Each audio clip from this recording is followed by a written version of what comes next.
masalah hukum di Semarang berpengaruh ke Iya dong, gimana? seberapa besar dampaknya Pak? Sangat besar kan? Informasi yang berkembang itu kan PDIP akan mengusung Pak Andika Perkasa di Pilgub. Kalau PDIP jadi mengusung Pak Andika Perkasa, kemudian Partai Kim mengusung Pak Lutfi, akan terjadi tarungan dua jenderal. Satu jenderal TNI, yang satu jenderal Polri. Harapan kita dari masyarakat, ya karena ini proses demokrasi, ya biarkan dijalani dengan baik, sesuai aturan. Tetapi kalau bisa institusi Polri maupun institusi TNI nggak usah dilibatkan, karena Polri maupun TNI ini sama-sama lembaga negara yang harus netral, independen.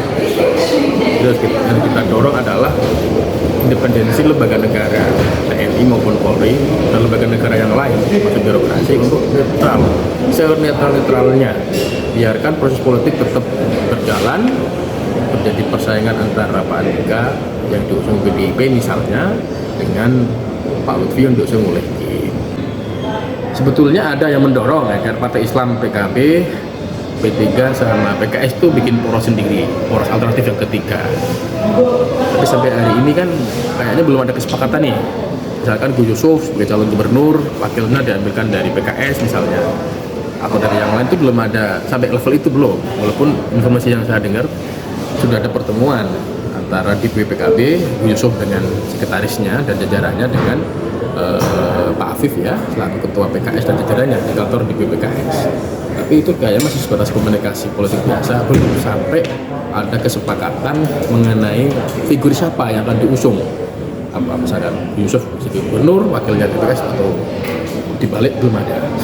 Pilgub itu mirip karena Pilgub kan menunggu. Karena sebetulnya kan ini Pilgub ini kan seri kedua Pilpres 2024. Jadi pertanyaannya tinggal apakah koalisi yang kemarin di Pilpres itu akan terjadi betul di Jawa Tengah. Kalau koalisinya sama, ya mungkin tidak ada masalah. Tapi kalau memunculkan orang yang berbeda jadi masalah. Seperti Semarang kan aslinya berbeda.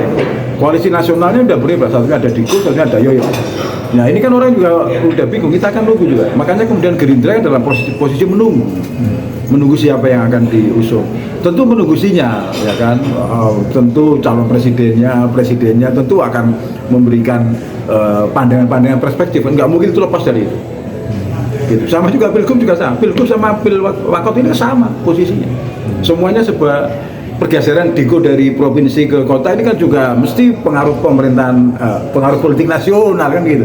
Kan nggak mungkin itu geser tanpa baru sudah kemana-mana kan Jawa Tengah, tapi kan ternyata harus berubah. Gitu ya.